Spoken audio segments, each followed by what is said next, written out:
Hi guys! Welcome back to my channel. So for today's vlog, samahan niyo ako guys. So ngayon, dito tayo ngayon sa birthplace ko. Wala pa akong kasama, mag-isa pa lang ako. So ang gagawin ko ngayon guys, mag-check ako ng sales report. Ayan guys, ito yung mga stubs na galing sa staff namin. And then yung sales report din, or stub na galing din naman sa kahera namin. So yun tinatawag na service stub at saka technical stub. Technical stub is for the hairdresser and manicurist and spa attendant. And then yung service stub, yun yung stub na manggagaling sa kahera namin. So kailangan tali siya and then isusulat dito sa sales report.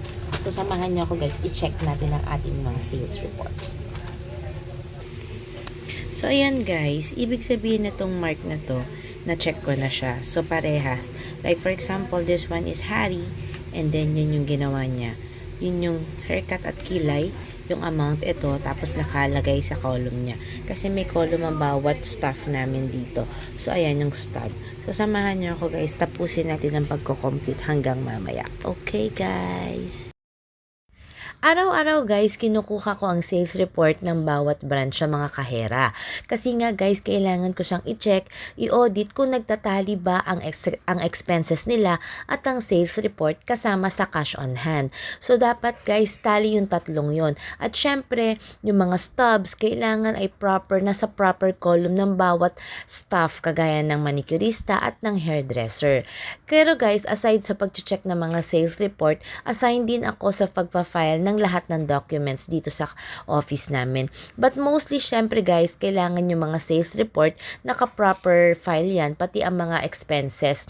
Bawat buwan, bawat taon, naka-file yan guys. At syempre, kailangan din naman, lagi mo siyang i-check ng doble. Actually guys, pag chinek ko na siya na isang beses, minsan pag hindi pa ako sigurado, inuulit ko talaga ang pag-check. Mahirap na guys, kasi sahod ang pinag-uusapan dito. So, sa pag-check guys, kailangan tali yung pangalan dito sa column, yung service niya at saka yung amount, and then yung time din guys. Kailangan check siya at saka kailangan talagang kine-check maigi para hindi magkakamali. Kasi dito magbabase yung sahod at saka yung commission. Okay? Ito guys.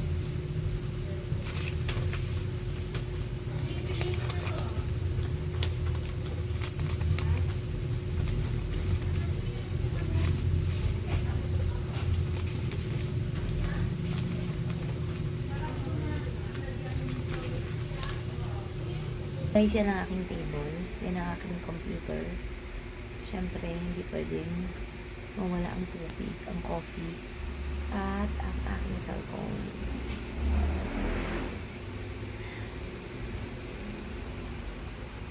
So, kagaya nito guys, sales report kahapon.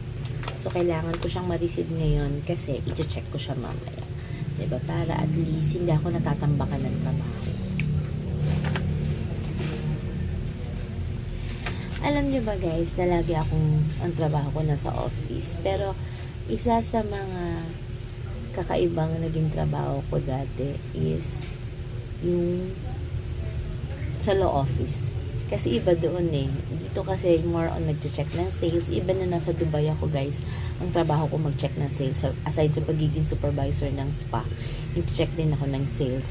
Pero sa law office kasi, ang naging trabaho ko doon, hindi mag-check ng sales, kundi mag-type, mag-encode ng mga appeals, ng ng mga pleadings na pinapatype ng mga lawyer namin doon. So parang doon kasi more on English, dito naman sa trabaho ko ngayon. At saka sa before, more on numbers. O diba? So parang lahat, natuwa lang ako. Tapos naranasan ko rin mag-manage ng staff, iba't ibang lahi nung nasa Dubai ako. Kasi nung nasa Dubai ako, supervisor na ako ng spa.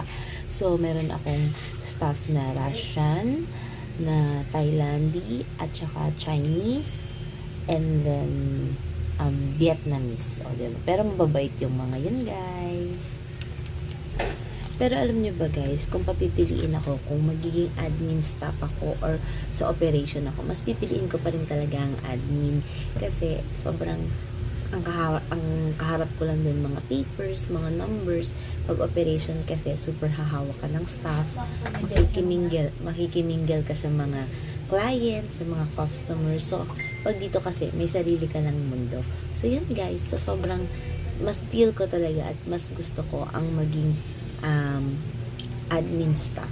So, again, samahan niyo pa ulit ako sa mga susunod ko pang vlogs dito lamang sa aking YouTube channel. So, ngayon guys, in-explain ko lang sa inyo yung trabaho ko ngayon, yung nature ng work ko, at yung mga iba pang naging work ko before. Yun nga, nag-operation, handling din ako ng operation sa ibang bansa. Even naman din dito before Pero mas na-enhance yung pag-handle ko ng staff nung nasa ibang bansa ako kasi iba-ibang lahi ang nakasama ko doon. So again, don't forget to subscribe, like, and share my video. Bye guys!